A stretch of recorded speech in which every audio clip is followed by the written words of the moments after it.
ప్రభువైన యేసుక్రీస్తు నామం పేరిట మీకు అందరికీ శుభాభివందనాలు తెలియపరుస్తున్నాను. అందరూ బాగున్నారు కదండి. ఉదయకాల సమయంలో దేవుని వాగ్దానాన్ని వినటానికి ఎంతో ఆసక్తిని చూపుతున్న మీకు దేవుని ఆశీర్వాదాలు మెండుగా కలుగునుగాక.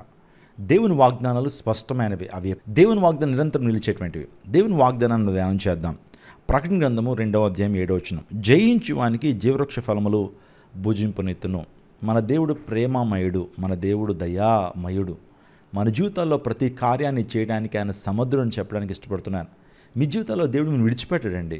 ఆయన నమ్ముకున్నటువంటి వారిని దేవుడు ఏనాడు కూడా విడిచిపెట్టడు. మీ జీవితాల్లో ఆయన తలగా ఉంచేటువంటి దేవుడు కానీ తోకగా ఆయన ఉంచడానికి ఇష్టపడ్డాడు. మీరు ఫలించడం దేవునికి ఇష్టం. జయించు వానికి జీవవృక్ష ఫలములను భుజింపునిత్తును అన్నాడు. అవును, జయించేటువంటి వారికి దేవుడు పరలోక రాజ్యంలో జీవవృక్ష ఫలాలని భుజింపనిస్తాడు. జీవవృక్ష ఫలం గురించి మనం ఎక్కడ విన్నాం? ఏదైనా తోటలో జీవవృక్ష ఫలాలు ఉన్నాయి.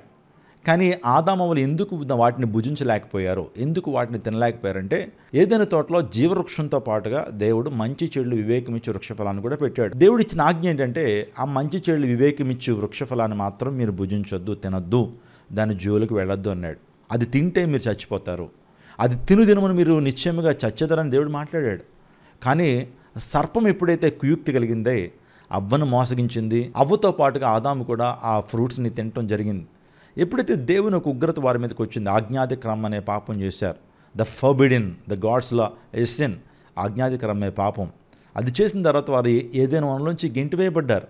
ఇంకెప్పుడు వారికి జీవవృక్ష ఫలాలు తినేటువంటి అవకాశం కానీ, జీవవృక్ష ఫలాలు తినేటువంటి అధికారం కానీ, జీవవృక్ష ఫలాలు తినడానికి దేవుడు ఒప్పుకోలా. ఎందుకంటే వారు పాపం చేశారు కాబట్టి ఏదైనా నుంచి బయటికి గెంటివేయబడ్డారు. కానీ ఏ దేవుడైతే ఆదామవ్వల్ని బయటికి గెంటివేశాడో అదే దేవుడు మరలా ప్రజల మీద లేకపోతే మానవ జాతి మీద జాలి కలిగినటువంటి వాడే తన ఏకైక కుమారుణ్ణి, అద్వితీయ కుమారుని లోకానికి పంపించాడు. యోహాను సువార్త 3:16.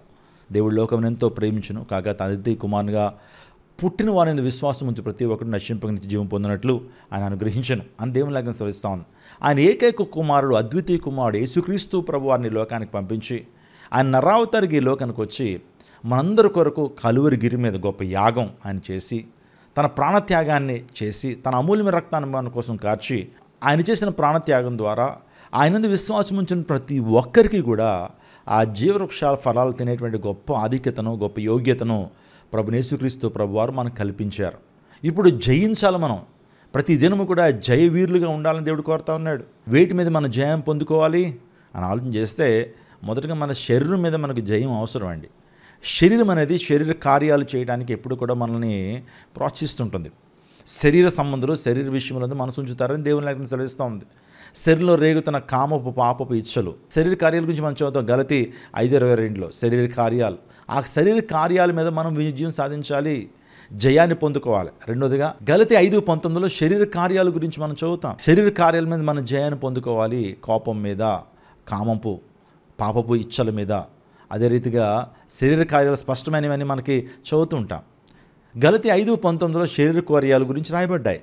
ఆ శరీర కార్యాల మీద మనం విజయం సాధించాలి. శరీరం బాగా మనం శోధిస్తూ ఉంటుంది. దేవునికి విరోధంగా పాపం చేయమని ప్రేరేపించేది శరీరం. అందులో ఆ శరీరం మీద మనకు జయం కావాలి. రెండోదిగా మీ విరోధన అపవాది గర్జించి సింహలే ఎవరు మింగుదునని తిరుగుతున్నాడు. నిజమే, మన విరోధన అపవాది ఈ లోకానికి అబద్ధానికి జనకుడైనటువంటి మీరు మీ తండ్రి అపవాది సంబంధాలు అంటాడు. కాబట్టి అపవాది మీద మనం విజయం సాధించాలి, సాతాను మీద విజయం సాధించాలి, సాతాను తంత్రాల మీద విజయం సాధించాలి, జయ జీవితాన్ని సాతాను మీద కలిగి ఉండాలి. అతను లోకం, ఈ లోకంలో నుంచి శరీరాశ, నేత్రాశ, జీవపడమం, ఈ మూడింటి మీద మనం జయాన్ని పొందుకున్నప్పుడు పరలోక రాజ్యంలో దేవుడు మనకి ఇచ్చేటువంటి గొప్ప ఆధిక్యత ఏంటంటే జీవవృక్ష ఫలాలని భుజింపనిస్తాను దేవుడు వాగ్దానం చేస్తున్నాడు. ఇంకొక మాట, రెండవ మరణం ద్వారా వారికి ఏ హానియో జరగదంటాడు. అంటే రెండవ మరణం అంటే ఏంటి? నిత్య నరకాగ్నిగుండము. రెండవ మరణం అంటే అగ్ని ఆరదు, పురుగు చావదు అనేటువంటి ఆ భయంకరమైన గుండం. ఆ రెండవ మరణం నుంచి మనకి ఏ హాని జరగదట. జయించేటువంటి వాడికి దేవుడు ఇచ్చిన 2 వాగ్దానాలు. ఒకటి, వారి చేత జీవవృక్ష ఫలాలను భుజింపనిత్తును. రెండవ మరణం ద్వారా వారికి ఏ హాని కలగదు. కాబట్టి ఈ వాగ్దానాన్ని మీ జీవితంలో మీరు స్వీకరించుకోండి. జయ జీవితాన్ని కొరకు దేవుని సన్నిధిలో ప్రార్థించండి. ప్రభువా, ఈరోజు ఉదయం ఈ వాగ్దానాన్ని విన్నాను నేను, నాకు ఈ రోజంతా జయాన్ని అనుగ్రహించండి. పాపం మీద, లోకం మీద, సాతాను మీద, ఇంకా లోకపు శక్తుల మీద, దురాత్మ శక్తుల మీద నాకు జయాన్ని ఇవ్వండి అని ప్రభువును కోరుకోనండి, ప్రార్థన చేయండి. దేవుడు ఖచ్చితంగా మీ జయ జీవితాన్ని అనుగ్రహిస్తాడు. ఉన్నతమైన స్థానంలో దేవుడు నింపుతాడు. మీ కుటుంబాన్ని దేవుడు దీవిస్తాడు. చిన్న ప్రార్థన చేసుకుందాం.